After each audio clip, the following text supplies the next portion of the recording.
Kalau yang punya uang, kita memanfaatkanlah iklan digital. Gitu. Jadi harus ada dua. Jadi kalau bapak-bapak bilang, wah Mas Kris, saya budgetnya minim, ya sudah sediakan waktu untuk usaha profil digitalnya bisa dikenal oleh banyak orang. Ya itu bikin konten secara konsisten. Jika Anda punya waktu tapi nggak punya dana. Nah, tapi kalau Anda, wah saya sibuk Mas, tapi saya dana adalah, ya sudah silahkan manfaatkanlah dengan iklan digital. Di mana iklan digital ini kita bisa mampu menspesifikasikan secara spesifik kepada pasar yang Bapak-bapak dan Ibu siapkan. Ya, mau seperti spesifik target pasar, jenis kelamin dan segala macam kita bisa spesifikasikan. Ya, mengapa berikan penting? Yaitu kita bisa meningkatkan citra produk dan merek, kita bisa mendorong lebih cepat konsumen untuk mencoba. Kayak gini, kepo writing nih kan. Nah, kepo writing ini ada tulisan yang sponsored. Nah, menunjukkan eksistensi bisnis kepada konsumen. Jadi brand awareness-nya itu sudah kedapet gitu. Wah, kalau saya mikirin ayam geprek, saya mikirnya itu aja deh ya. Atau saya kopi, saya ingetnya dia aja, brand yang itu misalkan. Itu karena ada menunjukkan eksistensi, karena kita sering bikin iklan. Karena ada beberapa fungsi juga dalam beriklan digital itu adalah menciptakan brand awareness.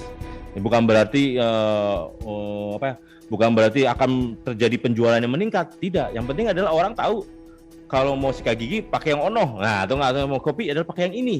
Sampai segitu pentingnya, yes, segitu pentingnya, karena itulah yang memberi dorongan impulsi kepada calon pembeli kita di dunia internet. Kemudian jangan lupa dalam menentukan objek iklan, kita juga harus tahu tadi, makanya tadi bilang, kalau saya lebih suka membangun awareness dulu. Kasih tahu dulu brand kita tuh apa dan kenapa mereka harus follow kita terus. Jadi kita harus materi komunikasinya, harus mengenalkan merek dan produk. Ya, objektifnya adalah reach-nya besar, banyak video views-nya.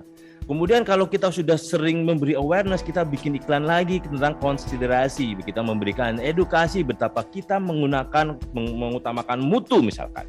Ya sudah, kita lihat ini dan yang pasti goal objektifnya adalah visit to website atau berapa lama dia tampil di website kita. Kemudian kita bikin conversion atau sebuah konversi, bagaimana dari menawarkan untuk menjadi pembeli pertama kalinya, first booking. Nah itulah sering-seringlah kita membuat konten ini. Yang terakhir adalah retensi, bagaimana mengajak konsumen untuk mengingatkan bahwa ajak dong keluarganya, ajak teman-temannya biar kalian ngobrolnya satu frekuensi. Nah kan kayak gitu, sehingga terjadilah repeat booking. Nah ini saya lakukan. Berarti Mas Kris ini ada kurang lebih ada 4 kali iklan. Betul, ada 4 iklan. Nggak bisa satu untuk menjadi semua. Tidak bisa. Pada saat tahun 2014 sampai 2016 masih bisa kayak gitu. Satu iklan bisa dari awalnya ini bisa satu ke sini. Pada saat tahun itu bisa. Tapi sekarang masyarakat semakin jeli dan masyarakat menolak untuk dijualin. Jadi dia merasa malas kalau ini jual lagi. Nah, kita lah yang menentukan lebih kayak soft selling ya. Kita soft selling, jangan langsung hard selling, tapi soft selling yaitu satu persatu dari awareness, consideration, conversion hingga menjadi pelanggan kita dari awalnya. Ngintip-ngintip jadi pembeli kemudian jadi pelanggan ya. Rencanakan budget iklan di Instagram ya, kurang lebih 10% sampai 20% penghasilan kita secara penghasilan ya, secara budget minimal itu 14.500, namun berpotensi reach awareness sehingga menjadi 14.000 orang. Bisa kebayang nggak 14.000 orang? 14.000 orang tuh kurang lebih ya seperempatnya Gelora Bung Karno. Nah itu, jadi Gelora Bung Karno itu maksimalnya kan 70 atau 80 ribu. Nah seperempatnya, nah itu adalah 14.000. Murah kan?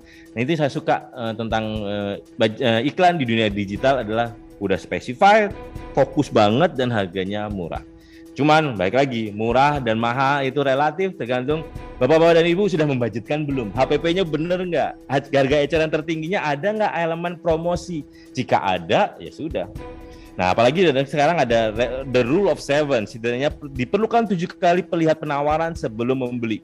Dan diperlukan setidaknya 7 kali untuk mendapat mengingat iklan. Saya dulu waktu jualan rumah kurang lebih ada hampir 11 sampai 15 kali orang melihat baru mereka datang ke lokasi perumahan ataupun ke iklan rumah saya. Kemudian apa? Inovasi. Nah, pada saat di era pasca pandemi dan masa pandemi kemarin adalah inovasinya adalah kita harus mengembangkan usaha sesuai dengan inovasi-inovasi yang dibutuhkan, seperti buat spesifik menu imun booster, atau kan hadirkan menu lauk frozen misalkan, atau vakum. Dan yang terpenting adalah kita juga gimana kita harus membangun sociopreneur kita, yaitu menyediakan produk yang memiliki nilai sosial, seperti menu traktir driver Gojek, bundling menu satu untuk pelanggan untuk satu driver Gojek, silahkan. Itu termasuk inovasi ya. Silahkan banyak nih kayak gini, traktir driver Gojek juga boleh. Nah, ini yang penting adalah kita mempunyai atau memahami arah ke sana. Yang penting kita selalu beradaptasi terhadap apa yang ada. Makanya pada saat pandemi kemarin, UKM paling banyak yang membantu pendapatan domestik brutonya negara kita karena ini. UKM mampu beradaptasi dan mampu berinovasi dengan lebih cepat. Dan untuk membangun kepercayaan kita harus posting-posting tentang kebersihan, terus habis itu cek vaksinasi dari para karyawan timnya, terus bagaimana Anda menggunakan masker, sarung tangan, itu boleh dijadikan konten.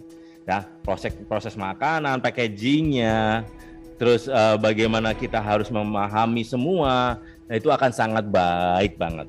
Terutama jika teman-teman sudah mempunyai sertifikat CHSE, adalah sertifikat yang diberikan oleh Kemenparekraf untuk pelaku usaha pariwisata yang mengimplementasikan protokol kesehatan. Pendaftaran dapat dilakukan di chse.kemenparekraf.go.id.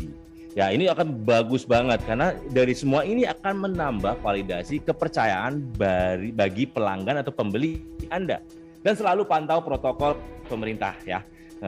Terutama di beberapa daerah sudah ada yang agak lebih udah sampai level 1, nah, silahkan, tapi ada beberapa mungkin masih level 2, ya kita harus ikuti terus protokol pemerintah dan kita informasikan dalam media sosial kita.